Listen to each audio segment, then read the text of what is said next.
हमारे सामने अब मैं आमंत्रित कर रहा हूं श्री अशोक यादव जी, पूर्व मंत्री उत्तर प्रदेश सरकार। और इनके विषय में सबसे बड़ी बात यह है कि इन्होंने मंत्री पद तब छोड़ा जब इन्होंने पिछड़ों के लिए अपनी लड़ाई को सुप्रीम कोर्ट तक लेकर गए और उसके लिए उन्होंने अपना मंत्री पद भी टाल दिया। जोरदार तालियां बजाकर अशोक यादव जी का स्वागत करें। श्री अशोक यादव जी।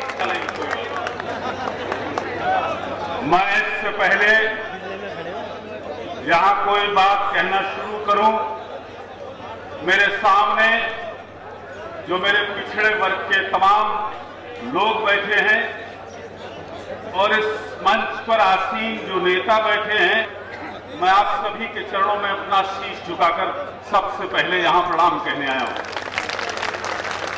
और आपसे बहुत विनम्रता से 2-3 बातें कहने आया हूं। ये लड़ाई, मैं उत्तर भारत में ये लड़ाई लड़के आया था और अपनी मंत्रिपरिषद में अपने मंत्री पद को लात मारकर आया था सुप्रीम कोर्ट। लड़ाई तब जीती थी हम लोगों ने। मैं एक ही निवेदन करना चाहता हूं, सफर में मुश्किलें आए तो हिम्मत और बढ़ती है, कोई जब रास्ता रोके तो जरूरत और बढ़ती है। अगर बिकने पे आ जाओ तो घट जाते हैं दाम अक्सर, न बिकने का इरादा हो तो कीमत और।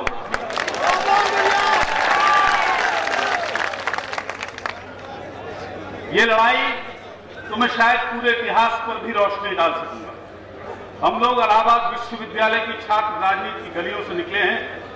हमको आपके आशीर्वाद से लड़ाई लड़ना आता है और मैं ये भी कहता हूं कि लगा के देख लें, उन्हें जो भी हिसाब आता हो, लगा के देख लें, उन्हें जो भी हिसाब आता हो, हमें घटा के तो गिनती में कोई भी रह नहीं सकता। 2400 जातियां हैं पिछड़े वर्गों की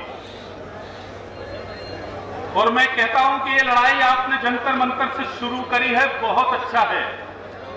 हमारी लड़ाई वीपी सिंह ने लड़ी थी, ये बहुत दूर दूर से जनता आई है।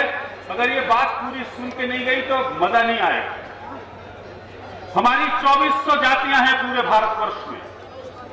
हमें 27% का आरक्षण वीपी मंडल जो मुख्यमंत्री रहे बिहार के, हालांकि वो यादव थे लेकिन बहुत बड़े जमींदार थे, उनको पता नहीं था कि कौन कौन सी जातियां हैं इसमें। जवाहरलाल नेहरू ने उनको अध्यक्ष बना दिया था, लेकिन फिर उन्होंने ईमानदारी से लड़ाई लड़ी। वीपी सिंह ने जब हमको आरक्षण दिया, लड़ाई बहुत बड़ी थी, सुप्रीम कोर्ट में लड़ाई गई।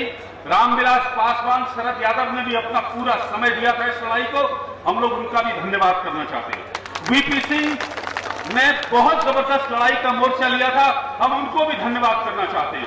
राम जेठमलानी ने ये मंडल कमीशन हमारा जी जान से लड़ा, 1 रुपया फीस का नहीं लड़ा। मैं उस राम जेठमलानी को भी धन्यवाद करना चाहता हूं। और आपको शायद जानकर ताज्जुब हो, जब मैं भी सुप्रीम कोर्ट में आया था, मैं मिनिस्टर था सरकार में और आपकी दुआ से मैं ऐसा मिनिस्टर था कि मैं मुलायम सिंह से आमने सामने टकराता था। मेरा और उनका चुनाव में फासला 2-3 हजार वोटों का रहता है। जब आरक्षण हमारा तोड़ा जा रहा था, तब मैं अपना मंत्रिपरिषद लात मारकर सुप्रीम कोर्ट में आया था। डॉक्टर बारूचा, बीएस बारूचा चीफ जस्टिस होते थे। 1.5 साल लड़ाई चढ़ी, 17 मुकदमे मेरे खिलाफ भारत सरकार, उत्तर प्रदेश सरकार ने लगाए। कोई बात नहीं, जंग होती है तो ये सब लड़ाइयां होती हैं। मैं विनम्रता से कहना चाहता हूं कि 27% आरक्षण कैसे रहेगा, कैसे बचेगा, इस पर ज्यादा ध्यान दो। किसी से लड़ने झगड़ने की बात में हमारी ताकत कम हो जाएगी। एक आईजी के पास भी 24 घंटे होते हैं और एक सिपाही जी के पास भी 24 घंटे होते हैं। हमें ये लड़ाई आईजी बनकर लड़नी है। और आपसे एक बात कहना चाहता हूं, हमारे हाथ काटोगे तो तुम भी डूब जाओगे, हमारे हाथ काटोगे तो तुम भी डूब जाओगे। अगर कश्ती तुम्हारी है तो हम पतवार वाले हैं। अपनी ताकत समझो, अपनी 27% की ताकत को समझो। मैं कहना चाहता हूं, और इस लड़ाई में हमारे पिछड़े वर्ग के भी नेता हैं, वो मंच पर आ नहीं पाएंगे। जो गिनती के आ रहे हैं उनको सर पर उठाकर रखना। बहुत बड़े बड़े नेता हैं, वो चाहते हैं लड़ाई चले। जंतर मंतर के बाद अब चलो बिहार तो लड़ाई का मजा आएगा, अब चलो उत्तर प्रदेश तब लड़ाई का मजा आएगा, क्योंकि वहां पर चुनाव होने हैं। जिन जिन राज्यों में चुनाव होने हैं वहां अपनी ताकत को दिखाओ। जब आप वो ताकत दिखाओगे तो सारी शक्तियां आपके दरवाजे पर आएंगी। हमारी असली लड़ाई किसी जाति से नहीं, मैं बहुत सफाई से कहना चाहता हूं, हमारी असली लड़ाई किसी जाति से नहीं। हमको जो सुप्रीम कोर्ट ने 27% का आरक्षण दिया है उसको बचाने की लड़ाई संवैधानिक लड़ाई है। हमें वो लड़ाई कोर्ट में लड़नी है। अगर हम अपनी ताकत में जाया करेंगे, हम अपनी शक्ति का बंटवारा करेंगे तो हमारी शक्ति जाया हो जाएगी। हमको सुप्रीम कोर्ट ने अधिकार दिया, मंडल कमीशन लागू किया, हमारी परिस्थितियां देखकर किया। 1931 में पहली बार जातियों का सर्वे हुआ था जो अंग्रेज ने कराया। उस वक्त भी हमारी संख्या 54% आकी गई थी। अब ये दुनिया की तादाद सारी बढ़ रही है और पिछड़ा वर्ग 52 ही रह गया। यार पिछड़ा वर्ग तो 63% पे पहुंच गया। नए आंकड़े देखो, नए सर्वेक्षण देखो, नई जातियां देखो। 2400 जातियां हैं हमारी पूरे भारतवर्ष में। और मैं आपसे निवेदन करना चाहता हूं, लड़ाई बिहार ले चलो। जहां कुरुक्षेत्र हो रहा वहीं तो लड़ाई का मजा आएगा। जहां मंडी गर्म होगी तभी तो आपका भाव लगेगा। लड़ाई उत्तर प्रदेश ले चलो। 2017 में चुनाव है, आपके हरियाणा में भी रैली कराया। ये मत कहो हर सब प्रदेशों की गिनती नहीं करोगे तो एक प्रदेश की लड़ाई थोड़ी होगी। आपका भी नाम लूंगा, आपको कहोगे आपके घर में आपका नाम लेके आ जाए। विनम्रता से कहना चाहता हूं, मेरी बात को आप समझो और बुरा नहीं मानना। उत्तर प्रदेश और बिहार हिंदुस्तान की तकदीर का फैसला करता है। उत्तर और प्रदेश, बुरा मत मानना इस बात का भी, वो प्रदेश है जहां से 8 प्रधानमंत्री लाल किले पर हैं।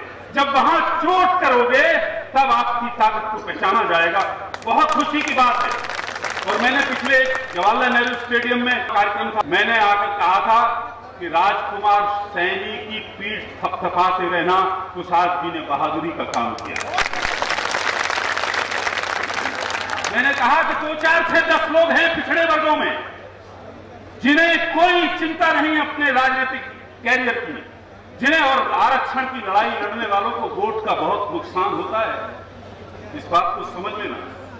आरक्षण की लड़ाई लड़ने जो नेता मंच पर आते हैं उनको जब चुनाव लड़ने जाते हैं तो बहुत नुकसान होता है।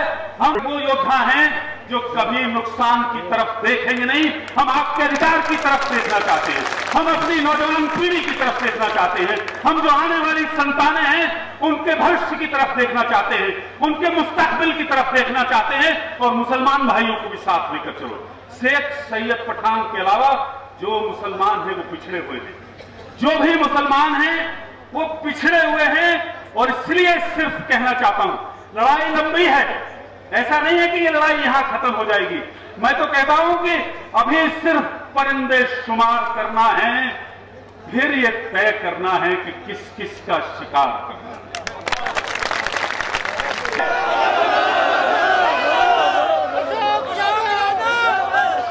लड़ाई लड़ने वाले लोग गिने चुने लोग हैं। मेरी जान उंगलियों पर गिरोगे तो पूरी उंगलियां नहीं आएंगी। 1, 2, 4 लोग हैं जो आपकी लड़ाई लड़ रहे हैं। गिनतियों पर लोग हैं, उंगलियों पर लोग हैं। इसलिए मैं कहना चाहता हूं कि इस लड़ाई को संभाल कर लड़ना। हमको सुप्रीम कोर्ट ने कोई भी कुछ कहे, लेकिन हमारी लड़ाई उस वक्त कपिल सिब्बल ने लालू यादव और अशोक यादव के कहने से लड़ने को तैयार हुए और हमें जिताई लड़ाई। 2001 में बंटवारा कर दिया होता, 2001 में हमको सड़क पर ला दिया होता। और अभी भी आपको ताज्जुब होगा, जो सबसे बड़ी बात मैं आपको बताने आया हूं, मंडल कमीशन सुप्रीम कोर्ट से जीते आप।